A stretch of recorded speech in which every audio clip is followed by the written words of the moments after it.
they deceive the lender, or the borrower, the homeowner.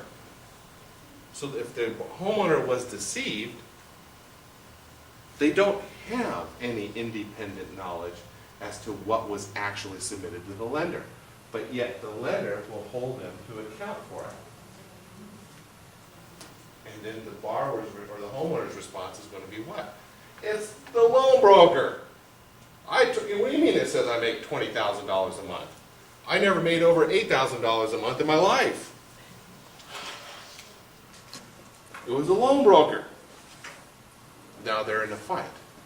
They're having to pull the loan broker into the case in the event that the bank comes after them. What if you were the loan broker? You most certainly then don't want to go and start making financial disclosure, because you just bought yourself a ticket to the litigation game. Because the minute that borrower goes, or that homeowner goes and talks to a lawyer to defend him, the first thing that lawyer is going to do is file an answer and a cross complaint. And the cross complaint is another lawsuit against the loan broker that originated the loan. Now, it's one big litigation party that you don't want to be a part of. Okay? So who lied if some loans were stated income? Well, that's the $1 million question. Is it still discretionary? What's that? Is it still discretionary? No, he asked the question, who lied if it's a stated income loan? I don't know. It varies from transaction to transaction. Did every single stated income loan that was ever originated, did the borrower lie? I would hope not. I would hope not. Many did. But was it the homeowner that made the misrepresentation? I am sure that that did happen in some of the cases. And I am also equally confident in some of the time that the misrepresentation happened on the side of the loan broker. Or a combination of the two. So there is no universal answer that applies to every situation. Every situation is unique. And quite honestly, since we weren't there, we weren't recipient witnesses to what took place, all we could do is pose the question. This is fishy. You work for the county of San Diego, handing out food stamps, and yet on your loan application, you say you make $20,000 a month. I don't know, but this is fishy. I don't know how this came about, but it's definitely fishy. Is it your responsibility to investigate it? No. But you bring it to the client's attention. Say, I'm not going to investigate it. I don't know, but this is weird. You're telling me you make $4,000 a month, but on your loan application it says $20,000. How'd that happen? You guys have seen that. You guys have seen that, right? I may be exaggerating a little bit, but I've seen cases of that extreme.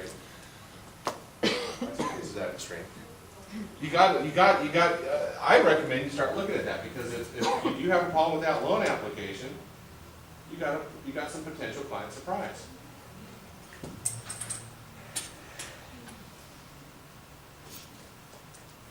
Okay. Also, you got to consider, if the short sale is denied, the lender comes back with terms that are unacceptable to you or unacceptable to your client, you have to recognize and explain to your client, you just teed up judgment enforcement for the lender in the event the lender sues. Now, here's a scary thought I want to share with you. I represented lenders for many years. I worked for lenders for many years on the side of credit and collections. The financial disclosure that you make to one lender, the lender's not supposed to share it with anybody else unless he's served with a subpoena. If he's served with a subpoena, he's got to cough it up. Lenders have they have access to the credit bureaus. Those credit bureaus sell a service called a skip cannot locate. And what that is, it appears on the bureau, and when the homeowner or the borrower applies for future credit, or anybody else pulls their credit bureau, then the lender that subscribed to that service receives instant notification as to the identity of the lender or the creditor that's now pulling their bureau. And then that subscribing lender can then go to the lender that just pulled the bureau and subpoena their records.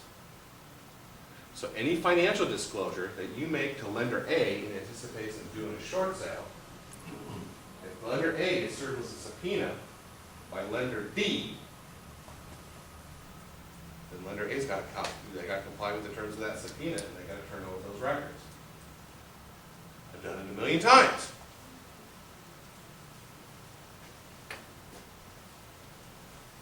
Sort of scary, but that's why. But that's something you got to consider in a short. If the short sale is denied, you're looking at judgment enforcement, possibly.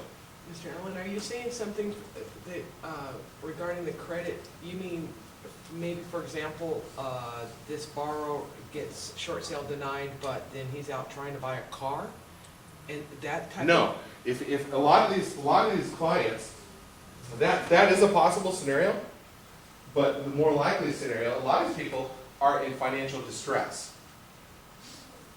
You've seen them. A lot of them have racked up huge credit card debt, or they've got other real estate that they're having problems paying. They got junior lien holders on the property that they can't pay. It's those other creditors that aren't getting paid that may go to lender A that you're trying to negotiate a short sale with and subpoena their records. That complicates things a little bit, doesn't it? Any one of your creditors or any debtor's creditors can interfere with your ability to pay your other bills. If you don't pay, bad things can happen. And they do take a look at suing. And those attorneys, because we deal with them, I used to be one. They're not real pleasant people. And you're dealing with collectors too on the phone. They know what they're doing. I can tell you, I used to represent lenders, and I can tell you the types, and I used to be one of the guys having the conversations with them. And what they do is when they send out a collection suit to the attorney to sue, we get this package, either electronically or through the mail. We open it up, and there's like a little memorandum on the front of it, and with instructions as to what the creditor wants us to do. And it also provides information as to where we're going to go to take the assets. And then when we start having conversations with the lender about it, and if there's any holdup, the lender's conversation with me, the lawyer, you'd think there'd be an element of respect coming my way, but no, there's not. It's, attorney, you either do what we're asking you to do, and you do it now, or we're going to find somebody who will. That's what you're dealing with when you don't pay a lender. Bad things happen. You start dealing with people like that. So you've got to keep that in mind when you start talking about judgment enforcement, because they're wise as to what they can do to collect. Now, if you are going to do a short sale, how do you do it? How do you do a short sale as to avoid all those potential problems that the homeowner has? Well, if you don't have a written agreement with the lender, then all that's happening at the close of escrow is the lender's releasing their lien. Nothing more. Nothing more is happening. So you want an agreement with the lender. And the agreement has to forgive, or basically have language within the agreement exonerating the borrower of his obligation to pay the deficiency balance.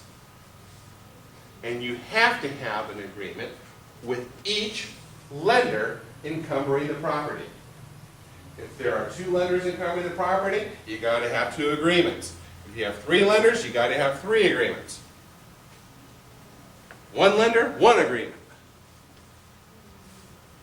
And I'll be the first one to tell you, the more lenders or loans you have encumbering the property, the more difficult it is going to be for you to get that accomplished.